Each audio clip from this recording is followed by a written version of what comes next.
Pai de Jesus, igreja do Senhor. Amém. Amém. Glória a Deus. Amados, o que foi isso, hein? A gente via aquelas labaredas de fogo, hein, velho? Olha!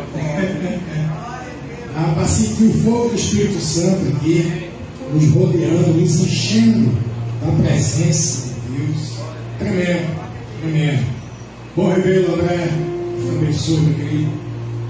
Meu negando preferido. Que bom, querido, que bom estar aqui mais uma vez. Ontem foi uma noite de bênção e hoje não está sendo diferente. A gente percebe que Deus tem algo especial, Deus tem um renovo para essa comunidade, para essa igreja. Deus tem algo muito diferenciado da parte dele. Ele está separando. Às vezes a gente não sabe nem por onde começar, mas o Senhor, que sabe todas as coisas, Ele vai corrigindo a rota, Ele vai nos direcionando naquilo que Ele quer.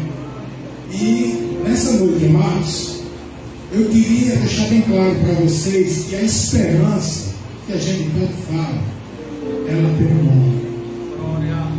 Jesus é a esperança. É a esperança que transforma o meu presente, o meu futuro, que cuida daquelas coisas que dentro de nós, lá do passado, nos inquietam. Ele sim é a razão da nossa vida. O tema dessa conferência é justamente esse: Jesus, a esperança que transforma. 2 Coríntios 5,17 é o texto que a gente tem relembrado aqui para que não esqueçamos. E se alguém está em Cristo, é uma nova criatura. As coisas antigas lá do passado já foram, passaram. Eis que se fizeram novas. Vamos ler todos juntos, como fizemos ontem. Portanto, se alguém está em Cristo, é uma nova criação. As coisas antigas já passaram, eis que se fizeram novas. Aleluia. Vocês sabiam que todo ser humano tem um buraco dentro dele? O coraçãozinho da gente tem um buraco, tem um vazio. E às vezes as pessoas querem preencher esse vazio com tanta coisa.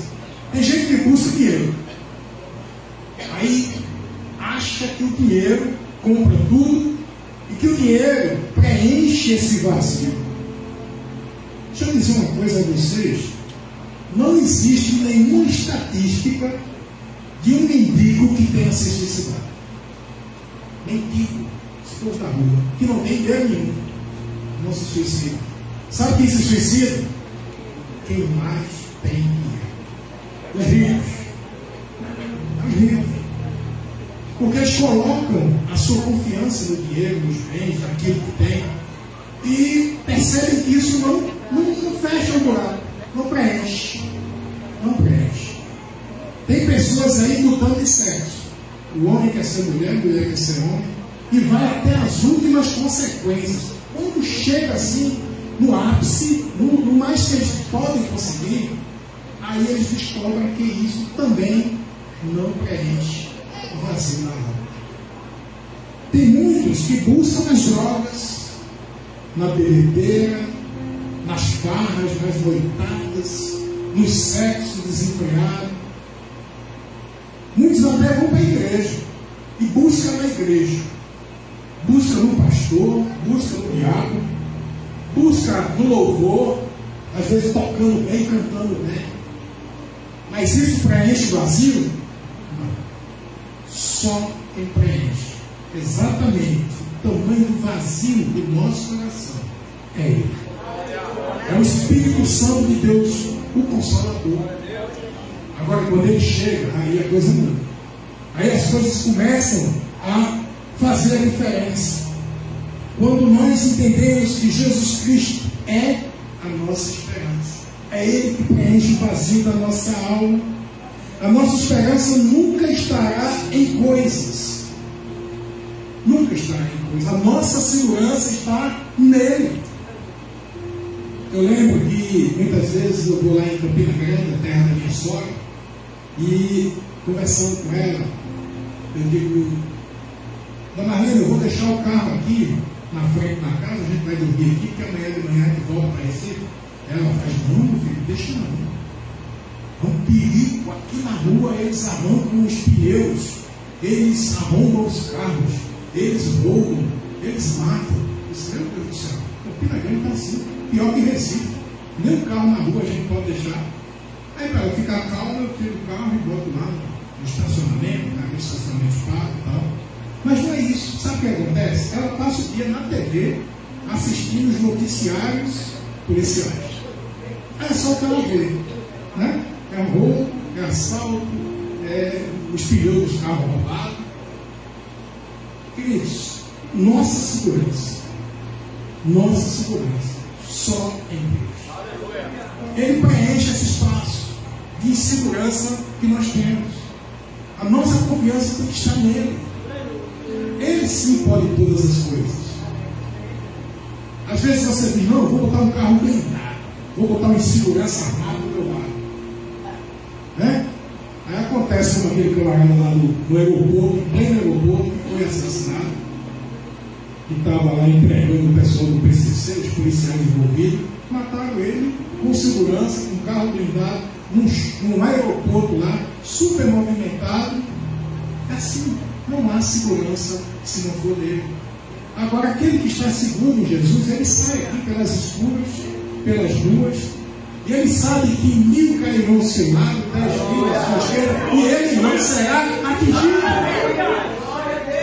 Pode ter o maior tiroteio do mundo de um lado do outro, nós não seremos atingidos. A gente só vai no dia que ele permitir, porque ele é quem nos guarda. Nós vimos aqui no Salmo 91, aquele que habita no esconderijo do Altíssimo, a sombra do Onipotente descansará. Habitar, queridos, não é chegar aqui, sentar e ir embora, não. Habitar é fazer morada, é fazer parte dessa família, dessa casa, é saber: eu pertenço ao reino dos céus. O meu reino não é desse mundo, o meu reino é eterno. Eu aqui sou passageiro, peregrino. Eu tenho algo muito melhor na minha vida. Essa segurança que define o meu futuro. Qual será o nosso futuro daqui a 1 ano, daqui a 5 anos, daqui a 10 anos? Como estará a IBBE daqui a 20 anos, 30 anos? Temos condição de prever isso? Não.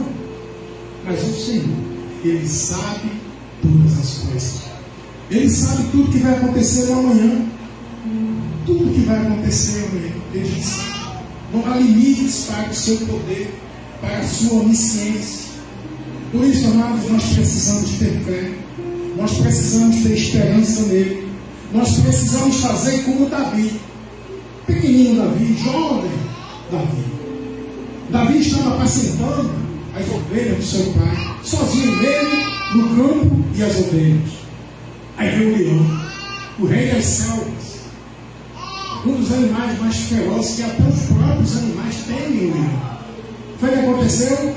Davi enfrentou o leão e venceu. Mas aí, não acabou por aí, veio um urso, muito maior que o leão, muito maior que Davi. Davi lutou com o urso e venceu. Porque a força não vinha dele, a força vinha do seu Deus que pode todas as coisas. Essa confiança. 1 Samuel 17:45 diz assim: Davi, porém, disse ao filisteu: você vem contra mim com espada, com lança, com escudo. Eu, porém, vou contra você em nome do Senhor dos exércitos, o Deus dos exércitos de Israel, a quem você afrontou, a quem você desafiou. Essa é a realidade da nossa vida, amados. Não tenha medo quando o médico chega e diz: olha, é grave, é câncer, é terminal, não tem cura. Não tenha medo. Maior é o que está em nós do que o que está no mundo. Eu ontem estava comentando aqui na mãe do Daniel, do Sonario, que estava já na casinha lá no limite, totalmente desenganada, tomando morfina, orou ao Deus dos céus e ficou totalmente curada. Está em casa, recebeu alta, fez novos exames e cadê? Porque maior é que está em nós. Essa confiança de habitar no esconderijo do Altíssimo. Davi foi contra um gigante, Golias, que amedrontou todo mundo. As pessoas olhavam para o problema. Davi olhava para o seu Deus. Nós somos chamados a aprender com Davi, a olhar para o nosso Deus, que é muito maior que os nossos problemas. Nós somos chamados a enfrentar as dificuldades de cabeça erguida, sabendo que aquele que nos guarda é fiel. É fiel em todo o tempo. Ele é fiel. Daniel 3, 17, 18. Tem aquela história que nós conhecemos de Sadraque, Mesaque e Abdenego. E diz assim: se o nosso Deus, a quem servimos, quiser livrar-nos, Ele nos livrará da fornalha do fogo ardente e das suas mãos, ó Rei. E mesmo que Ele não nos livre, ó Rei, que não serviremos aos teus deuses, nem adoraremos a imagem de ouro que mandastes erguer. Sabe o que aconteceu com eles dentro da fornalha? Apareceu lá o que chamaram de quarto homem, o Filho do Deus Altíssimo, que nunca nos deixou só. Estava ali andando no meio do fogo, porque nada é maior que o nosso Deus. Nada é maior que o nosso Deus. Tudo aquilo, amados, que nós cantamos aqui desde quando chegamos, é o Espírito Santo falando aos nossos corações: filho, não teme, filho, eu estou contigo.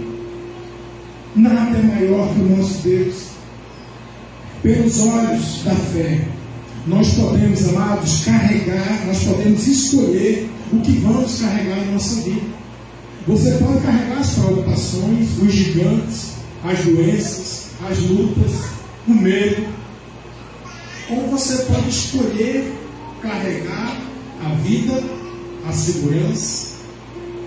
Você pode escolher ter esse preenchimento do seu coração, que vai lhe dar forças no dia de angústia, no dia de dificuldade. Os que confiam no Senhor são como o monte de Sião, não sai, mas que permanece para sempre. Deixa Deus entrar na tua vida. Deixa Deus entrar nos seus sonhos. Deixa Deus entrar no seu futuro. Tudo que Ele quer é que os seus filhos escutem a sua voz. Que a gente se aproxime tanto de Deus, que a voz do Senhor seja muito audível, muito clara. Nós vimos aqui a experiência contada da missionária Aurelene Ribeiro. E assim como a experiência dela, todos nós podemos ter experiências de Deus, experiências marcantes no nosso dia a dia. Às vezes em coisas simples. Eu lembro que muitas vezes eu ia para o seminário, correria de trabalho, fechamento de imposto de renda, o contador fica doidinho ali. Mas era prova do seminário, eu tinha tempo de estudar, e eu lembro que eu chegava para Deus e dizia: Deus, tem misericórdia, eu sei que tu não tem nada a ver com isso, a responsabilidade de estudar é minha. Mas tu visse meu dia como foi corrido, eu não tive tempo mesmo. Então Deus, tem misericórdia, que ao abrir aqui do livro, eu consiga lembrar na hora da prova o que eu vou responder. E aí eu começava a folhear o livro, com algumas palavras soltas assim. E gente, é incrível. Para quem está de fora não crê, não sabe o que é isso. Mas quem está em intimidade com Deus, vê as coisas dele assim nos mínimos detalhes. É assim que funciona. É para esses que o Senhor vai dizer: filho bendito de meu Pai, vindo porque eu vos conheço. Para os outros que vivem de fachada, que não têm intimidade com Deus, Ele vai dizer: apartai-vos de mim porque eu não vos conheço. Essa intimidade com Deus é necessária. E aí chega a hora da prova e cai os quesitos justamente das poucas páginas que eu abri no livro. Eu faço uma boa prova e tenho uma nota boa. Só ele. Eu lembro de uma amiga lá de Campina Grande, bem simples, ela, irmãzinha, bem simples. Ela era de uma igreja Maranata, bom tempo que ela frequentava.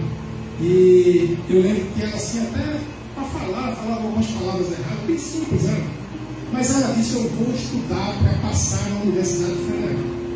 Eu disse: olha, é difícil. Concorrência grande. Tem gente aí cheia de dinheiro, cheia de livro na mão, que só vive estudando para passar nesses concursos que paga bem. Ela disse: ah, mas meu Deus, é fiel. Quebrou na emenda, né? Qualquer argumento. Meu Deus, é fiel. E ela estudou, fez a parte dela. Resultado, só soube a resposta lá. Passou Maria José na Universidade Federal. Ficaram as pessoas pasmadas. Hoje está lá trabalhando. Deus é fiel, amados, para o seu bem, para os que colocam o seu futuro nas suas mãos, para aqueles que buscam ter esse refúgio seguro.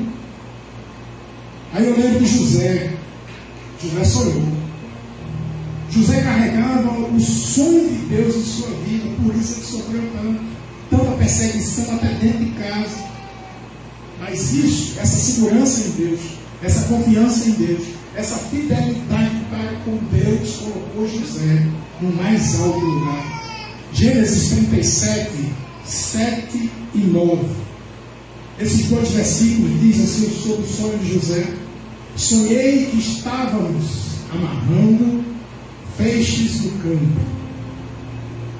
Quando meu feixe se levantou e ficou em pé, e os feixes de vocês se ajuntaram ao meu redor do meu e se curvaram diante dele. No versículo 9 diz assim: depois teve outro sonho e contou aos seus irmãos. Tive outro sonho, no qual o sol e a lua e 11 estrelas se curvavam diante de mim. Não sabia, José, mas esse era o sonho de Deus para a vida dele. Ninguém entendeu, nem ele mesmo, ele era muito jovem. Ele tanto não entendeu que ele chegou e falou assim abertamente. E aí os irmãos olharam: peraí, tu está querendo ser demais, quer ser a última bolacha do pacote. Todo mundo se curvando para tu, já não bastava a gente, com os feixes, agora até o sol e a lua, o papai, a mamãe e a gente, tudo se curvando para espirrar ali. É nadinha da vida dele. E aí começou a perseguição. Ele foi dado como escravo, jogado no lugar para morrer, depois como escravo. Foi perseguido. Na casa do Faraó, na casa do Potifar, também perseguição. Ficou preso, até chegar no lugar onde Deus tinha preparado lá desde o início. Aquele que sabe todas as coisas da nossa vida lá na frente. José passou a ser governador de todo o Egito. Todo o Egito, ele mandava e desmandava. Os que creem, os que colocam a sua esperança em Deus, os que colocam o seu futuro em Deus, pense, vai ter um futuro bem guardado, bem protegido, bem guiado. Nós somos chamados, amados, a ter esse coração que entende a presença de Deus. Não teve, eu já dizia ontem, não teve nenhum lugar onde Jesus chegou que a bênção não chegasse com ele, que o milagre não estivesse presente. Jesus ia passando por acaso lá em Lucas 7, capítulo 7, versículo 12 a 15. Jesus ia passando e do nada surge uma oportunidade de perceberem a presença de Jesus. E diz assim: ao se aproximar da porta da cidade, viu que alguém havia morrido, era carregado para fora da cidade, o filho único de uma viúva. Uma considerável multidão estava com ela. Ao vê-la, o Senhor se compadeceu dela e disse: não chore. Então aproximou-se, tocou no caixão, e os que o carregavam pararam. E Jesus disse: jovem, eu ordeno a você que se levante. O jovem sentou-se, começou a falar, e Jesus entregou a sua mão. Onde Jesus chega, amados, o milagre acontece. Uma viúva com um filho único, ela ia passar necessidade. E ela chorava porque era viúva, já tinha perdido o marido. E agora estava perdendo o seu único filho. A vida daquela mulher tinha uma roupa completa. Às vezes, amados, nós passamos por situações assim. Quando a gente olha para um lado, olha para o outro e não vê saída. Precisamos confiar que quando Jesus chega, as coisas mudam. Ele é a esperança que transforma as nossas vidas, o nosso futuro. E o futuro daquela viúva mudou totalmente. Porque Jesus foi lá, tocou e disse: jovem, levanta. Porque Ele tem todo o poder sobre a vida e sobre a morte. Glória a Deus, glória a Deus. E aquele rapaz levantou e Jesus o restituiu à sua mãe. Talvez no seu coração, no coração de alguns aqui, tenha alguma coisa que morreu. Às vezes um filho que está distante, uma filha, às vezes um parente, um pai, uma mãe, às vezes uma situação de paz dentro do lar, às vezes uma situação financeira que se foi e só veio as coisas afundando, às vezes é uma saúde que você tinha de ferro e de repente começa a definhar. Jesus pega tudo isso que morreu e diz: volta, volta, volta. Ele tem poder para tudo isso. Ele restitui tudo que foi roubado. E a palavra diz que é 7 vezes mais. Sabe? Você vê o que é isso. Jesus realizou tantos milagres. Onde ele chegava, o milagre acontecia. Ele ressuscitou a filha do lado do Jairo. Ele ressuscitou Lázaro. Nós somos chamados, queridos, a sair da situação de pecador para a situação de servo. E depois da situação de servo, nós somos chamados para chegar na situação de amigo. Nós cantamos aqui. O amigo verdadeiro. O amigo que me surpreendeu. Jesus é esse amigo fiel. É esse amigo que quando chega, as coisas mudam. Sabe o que é ser amigo? Ser amigo não é ter lá no grupo do WhatsApp, nem ter na rede social. O amigo é aquele camarada que você pode estar às 3 horas da manhã, com o carro quebrado, numa BR, e se você ligar, ele atende. E ele vai se levantar e vai fazer todo o esforço para lhe buscar, para lhe ajudar. O amigo é aquele que para a sua rotina do dia a dia, simplesmente porque alguém está precisando. Ele para e ele escuta. Esse é o amigo. Jesus nos chama para deixar de ser pecador, passar a ser um servo. Sendo servo, você se aproxima tanto dele e você passa a ser amigo. Quem aqui quer ser amigo de Jesus? Aleluia. Não tem melhor amigo do que esse. E depois de amigo, nós passamos a ser testemunhas. Essa é a melhor parte. Extremieis minhas testemunhas. Ser testemunha de Jesus é fazer como eu estou fazendo aqui.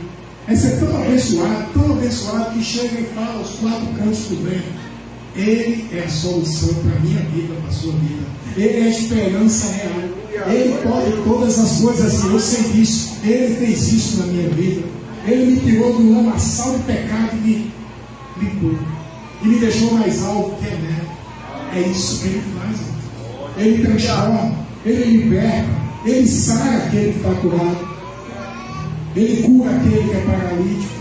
Ele dá vista àquele que é cego. Eu fico imaginando como foi cantado aqui.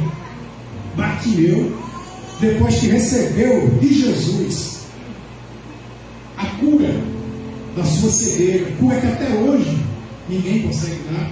E eu fico imaginando ele cantando, né? O que nós cantamos aqui.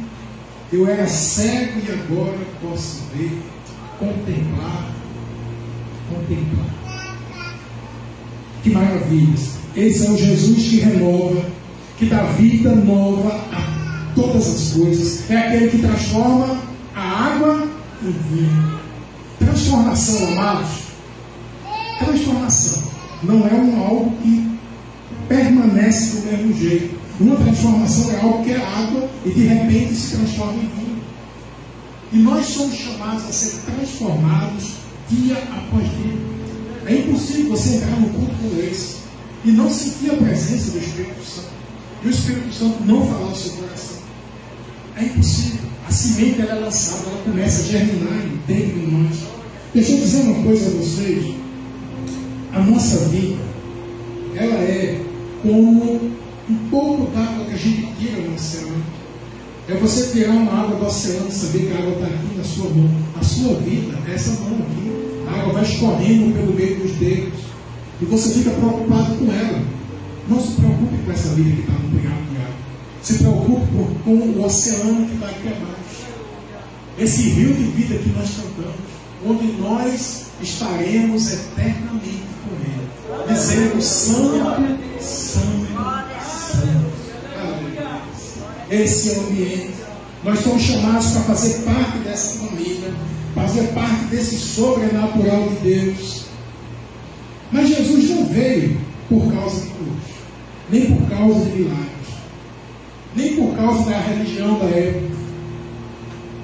Sabe por que Jesus veio? Jesus veio para mostrar que nós temos uma vida de abundância, diferente dessa. Uma vida onde não vai ter dor, nem doenças, nem morte, porque Ele é maior que tudo isso. Uma vida ao lado dEle, porque Ele é a nossa esperança. Nós teremos um novo céu, uma nova terra, um Pai juntinho de nós, cuidando e protegendo.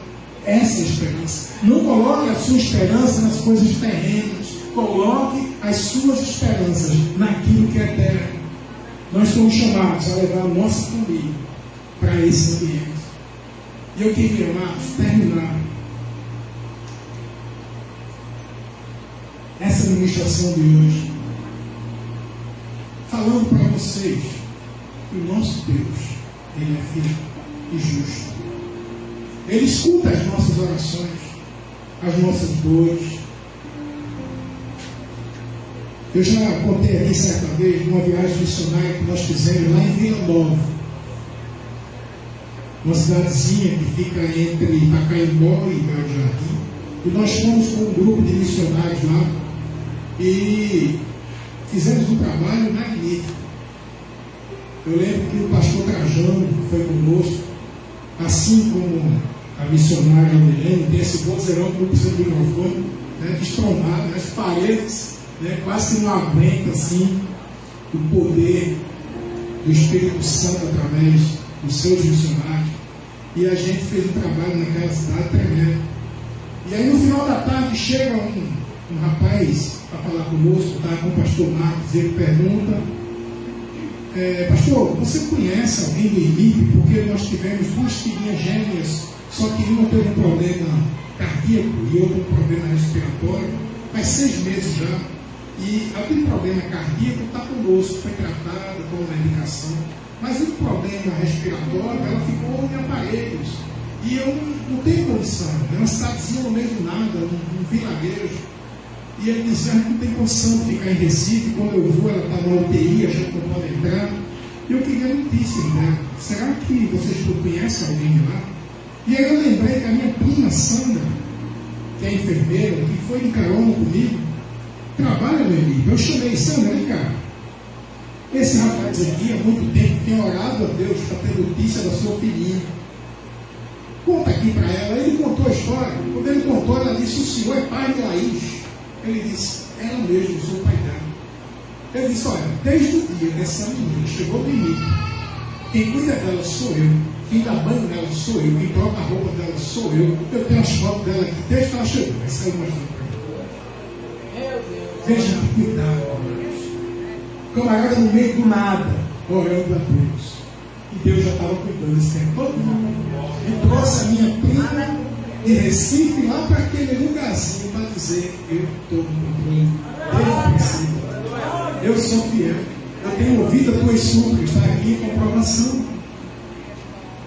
Não tem coisa melhor, mas não tem coisa melhor. Ele não falha. É tudo certinho no tempo exato, no tempo dele. Às vezes até eu acho que está demorando. Mas depois que acontece, eu digo: puxa vida, como eu era tolo, tinha que esperar mesmo, porque quando a gente espera, amados, é porque ele está trabalhando, está aperfeiçoando, está melhorando, E a bênção, quando vem, ela vem completa. Ela não vem um pedaço, não. Esse é o nosso Deus. É o Deus que não falha. Então, amados, nós somos chamados a colocar a nossa esperança nele, a deixar que ele cuide do nosso futuro, a deixar que ele cuide dos nossos sonhos, deixar que ele renove a nossa vida, porque a esperança está nele. Aleluia. Glória a Deus. Eu queria terminar esse culto adorando a Deus. Não sei se a missionária Aurélio poderia ainda louvar. Chamar aqui o pastor Gervásio.